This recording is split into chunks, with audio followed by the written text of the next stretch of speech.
Hello दोस्तों। तो स्वागत है मोनू ट्यूटोरियल एकेडमी में। तो दोस्तों ये हमारा पार्ट 2 है सिंगल फेज इंडक्शन मोटर का।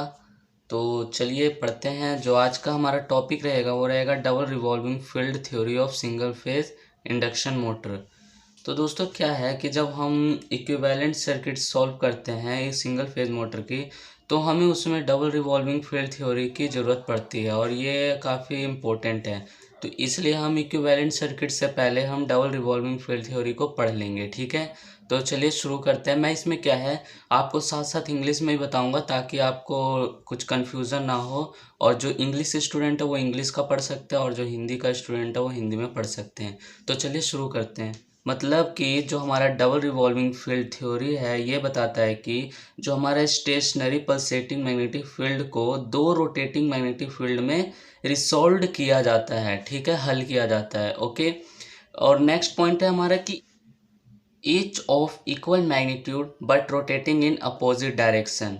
मतलब जो प्रत्येक इक्वल मैग्नीट्यूड के होते हैं लेकिन ये क्या होते हैं, रोटेट करते हैं, मतलब विपरीत दिशा में ही रोटेट करते हैं, मतलब अपोजिट डायरेक्शन में रोटेट करते हैं। ओके। नेक्स्ट है the induction motor response to each magnetic field separately and the net torque in the motor is equal to the sum of the torque due to each of the two magnetic field.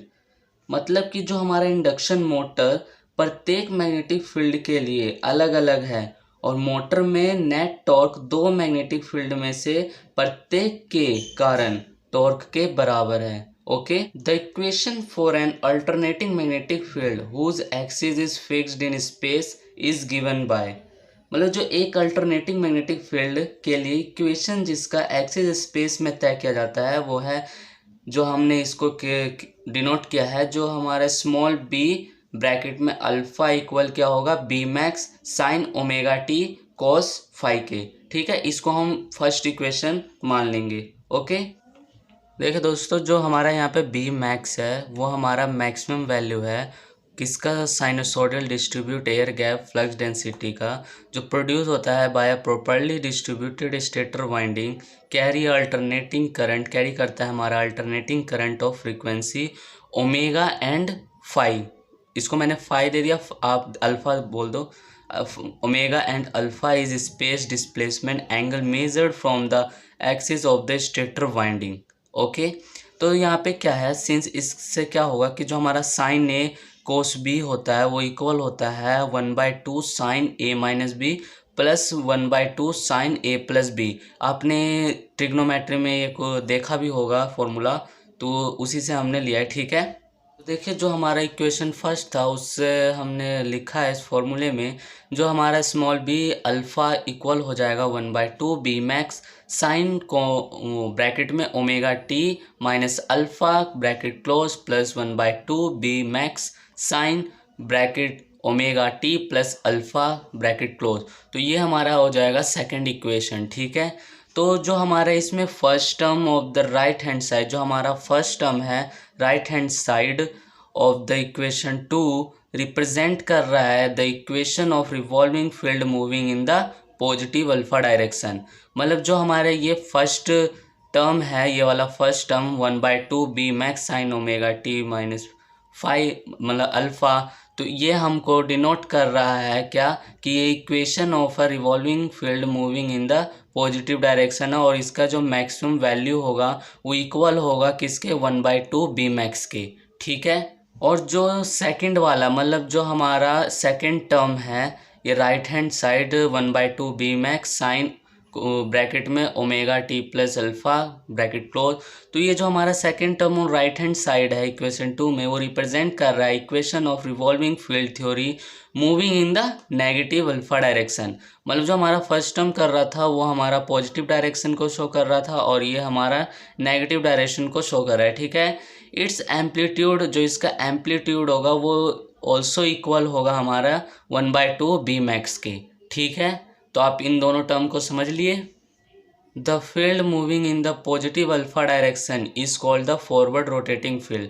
मतलब जो हमारा field move करता है इन the positive direction में उसको हम forward rotating field कहते हैं, और जो हमारा फील्ड मूविंग करता है नेगेटिव डायरेक्शन में उसको हम बैकवर्ड रोटेटिंग फील्ड कहते हैं, ठीक है। ये दो हमारा इंपॉर्टेंट टर्म है। तो इसको याद रखिएगा। अब है by definition the positive direction is that direction in which the single phase motor is started initially. मतलब कि जो हमारा पॉजिटिव डायरेक्शन वह डायरेक्शन है जिसमें शुरू में सिंगल फेज मोटर शुरू की जाती है। It is to be noted that both the field rotate at synchronous speed in opposite direction. यह ध्यान दिया जाना चाहिए कि दोनों फील्ड अपोजिट डायरेक्शन में सिंक्रोनस स्पीड से घूमते हैं। Okay, omega s equal to 2πf की स्पीड से। ओके, इस प्रकार जो हमारा 1/2 B max sine bracket omega t minus alpha bracket close क्या हो जाएगा, फॉरवर्ड फील्ड हो जाएगा। और जो नीचे वाला है हमारा 1/2 बी मैक्स साइन ब्रैकेट को ओमेगा टी प्लस में अल्फा ब्रैकेट क्लोज, ये हमारा बैकवर्ड फील्ड हो जाएगा। मतलब जिसमें नेगेटिव रहेगा वो हमारा फॉरवर्ड फील्ड होएगा और जो पॉजिटिव वाला है वो बैकवर्ड फील्ड हो जाएगा। ओके, इसलिए यह निष्कर्ष निकाला गया है कि एक स्टेशनरी पल्सेटिंग मैग्नेटिक फील्ड को दो रोटेटिंग मैग्नेटिक फील्ड में रिसॉल्व्ड मतलब हल किया जा सके।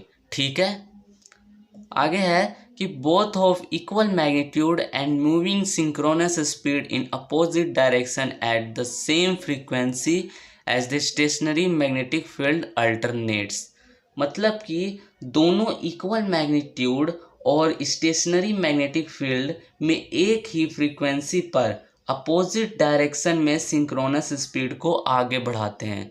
Okay, the theory based on such a resolution of an alternating field into two counter-rotating field is called the double revolving field theory of single phase induction motor। तो दो counter rotating field में एक alternating field की ऐसी resolution पर based theory को single phase induction motor का double revolving field theory कहा जाता है।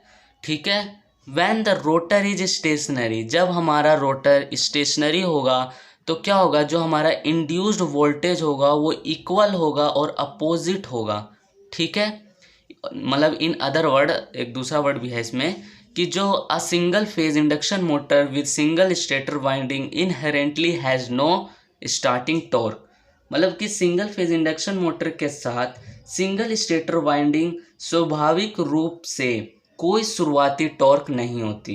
ठीक है, उसमें कोई भी प्रकार की स्टार्टिंग टॉर्क नहीं होती। ठीक है, स्वाभाविक रूप से मतलब इनहेरेंटली। ओके, तो आज हमने पढ़ा double revolving field theory of single phase induction motor.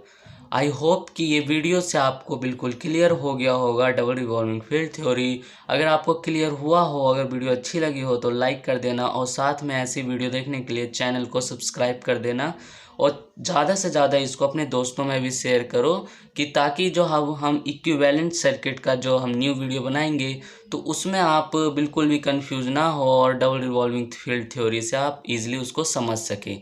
ठीक है, तो नेक्स्ट वीडियो को देखने के लिए हमारे चैनल का बेल आइकन भी प्रेस कर लेना ताकि आपको लेटेस्ट नोटिफिकेशन मेरे वीडियो की मिल जाए। सो थैंक यू मेरे दोस्तों।